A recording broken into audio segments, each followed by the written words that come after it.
Okay, 4.2 uniform distributions.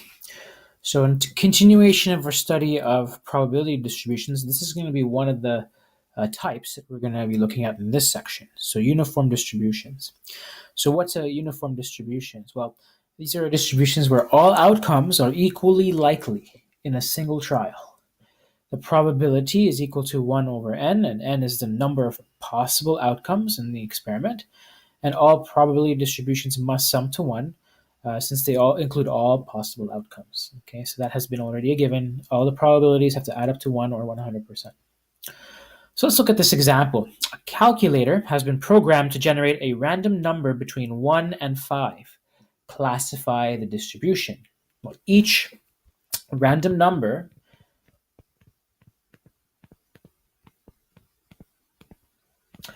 is equally likely. So this is a uniform distribution, so it's equally likely. And that's key because it's uniform only if everything is the same. And what we're talking about is the same is the probability. Okay, so this is a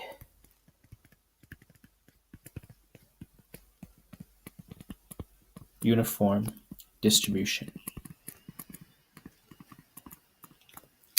So calculate the probability distribution and sketch a graph of the distribution. So if you remember from the last lesson, when we do probability distributions, we graph them using histograms. So we're going to create a histogram for this uniform distribution. Before we could do that, let's fill in the table and find these probability values. So you have a random number generator, and your variable is going to be x, and that random number generator is going to generate a number between 1 and 5. So my x is going to be one of these outcomes, which could be 1, 2, 3, 4, or 5. Now there are 5 outcomes in total, so n is equal to 5. And the probability, since they are all equally likely, is just 1 out of 5, right? 1 out of 5, which is 20%. So you have a 20% chance to get any one of these numbers from the random number generator. Okay. Now when I multiply, so we're going to be doing expected value calculations as well. So it's also a good idea to find out x times the probability. So let's do that. So we'll just take the number in the first column and multiply it by the number in the second column. So 1 times 1 over 5 is just 1 over 5. 2 times 1 over 5 is 2 over 5. Then we have 3 over 5, 4 over 5, and 5 over 5. Okay, so let's do our probability distribution. So let's graph the probability versus the number x. So for number 1, we have 1/5, 20%, and they're all going to be uniform, right? So all of them are going to be 20%. So I'm just going to draw a line all the way to the end here, and just draw, it's still a histogram, so you have to draw these bars and show that every single bar is representing a probability of 20%.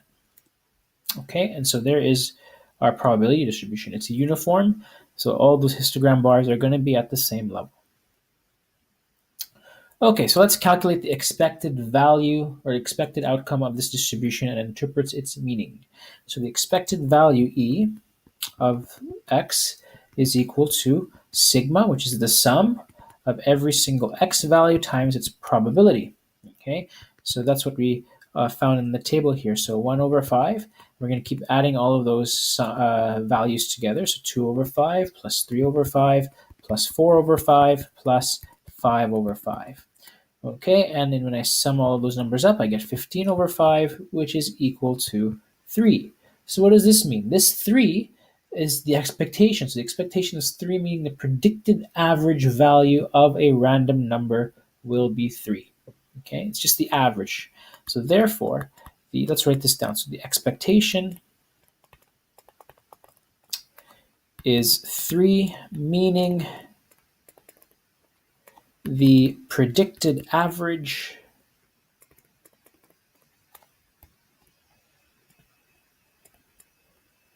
value of the random number will be 3. But remember, it's an average, right? It's because we compared this to when we did weighted means, and weighted means are just an average. So an expected value is just like a weighted mean, and so again, it is an average. So the average number that will be generated on that random number generator is 3. And it doesn't necessarily mean that they will automatically show up 3, it's just that that's the average. Okay? Example number 2. Consider a simple game in which you roll a single die. If you roll an odd number, you gain that number of points, and if you roll an even number, you lose that number of points. What is the expected value per the roll? Okay, so if I roll a 1, I expect to gain 1 point. If I roll a 2, I expect to lose 2 points because it's an even number. And here 3 is an odd number, so I'm going to gain 3 points, and then minus 4 points, plus 5 points, and minus 6 points. Okay, so if it's even, you lose. If it's an odd, you win. So what's the expected value of the number of points you expect to get per roll? So expected value, E of x, is equal to the sum of every x times its probability. And so x in this case is going to be the number on the die. Okay, so it's the number on the die up here. So I take the number 1 multiplied by its probability. So what is it? What is the probability of rolling a 1? Actually, the probability of rolling any number on this die is, I'm sorry, I made a mistake here. X is not the number, X is the number of points. That's what I had here. X is the number of points. So I'm going to take the fact that I can gain 1 point and find the probability of gaining 1 point. And that probability is 1 out of 6. Okay. Remember, the reason why it's points is because the expected value is expected number of points. So I'm using points as my x. Okay. It doesn't matter what the die number is. The die number tells us how many points we're going to have. And that's what I'm going to be using. Okay. So 1 times 1 over 6. Now, if I'm going to lose 2 points, well, I'm going to be minus 2 instead of plus 2. And the probability of that is 1 out of 6 as well. Then I'll have plus 3 points for the next x value. That's 1 out of 6. I'll have minus 4 points, and that's 1 out of 6. And I'll have plus 5 points, which is 1 out of 6. And minus 6 points times 1 out of 6. Okay, altogether I have 1 out of 6 if I factor it out.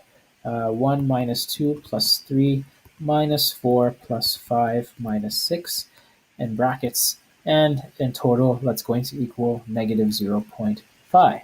So this negative 0.5, that is our expected number of points per roll. So the expected points per roll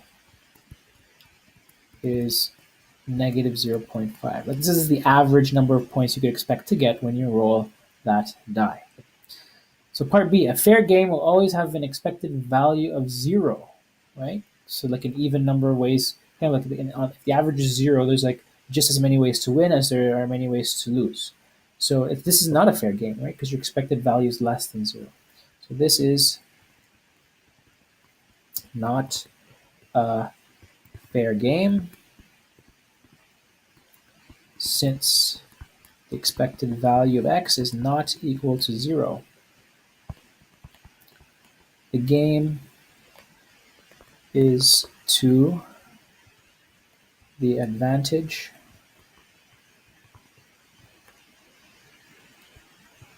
of the dealer. Since the player loses 5 points for every roll, or 0.5 points, I should say, per roll. Okay, so let's give your turn. Okay, so here a spinner has 8 equally spaced sectors from 1 to 8. In a game, a player wins points equal to double the sector's face value if a power of 2 is spun. For all other spins, the player loses the face value of the spin. Is this a fair game? So I want you to take a moment, pause the video, and see if you can figure this one for yourself. Okay, so hopefully you had a chance to do it. Let's take it up. So a spinner has 8 equally spaced sectors from 1 to 8. Here they are, from 1 to 8. 8 to if your spin is from one of these sectors, 1 to 8, you're going to get a certain number of points. So the win points equal to double the sector's face value if a power of 2 is spun. Okay, so for all other spins, the player loses the face value of the spin. So you have to check which of these numbers is a power of 2. Well, 1 is a power of 2 because it's 2 to the power of 0. 2 is a power of 2 because 2 to the power of 1 is 2. And then you have 2 squared, which is 4, and then 2 cubed, which is 8. So it's these 4 sectors that are going to award you points. And how many points are they going to award you? It's double the sector's value. So if this sector is 1, then the points you win is 2. If this sector is 2, the points you win is going to be 4. And I'll put plus signs to say that we're winning these points. And then here I'll have 8, and then here I'll have plus 16. For every other area, you're going to lose points. Okay, so for all other spins, the player loses the face value of the spin. So for sector number 3, you lose -3. Here you lose -5. Here you lose -6, and here you lose -7.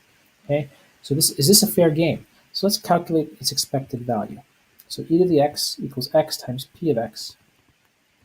So I'm going to take each of these points, so I can have 2 points, and I have a probability of 1/8 because there's 8 sectors equally spaced. So you have a 1 out of 8 chance to get those 2 points.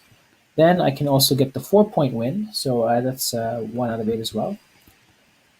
Or I could land on sector number 3, which would make me lose 3 points, so it's -3, which is times 1 out of 8. I could gain 8 points for landing on sector 4, and that's again 1 out of 8 chance. And then I go -5 for the 5th sector, and then -6 for the 6th sector, -7, and plus 16 for the last one. That's the winning one. Okay, so I take all these 1/8 multiplied by their numbers there, and I add them all up, and you'd find the total would be 9/8, or 1.125. Okay, so again, not a fair game. In this case, it is favoring the player because there's your expected number of points per spin is going to be 1.125 points. So therefore, this is not a fair game since the expected value is not equal to 0, but it does favor the player.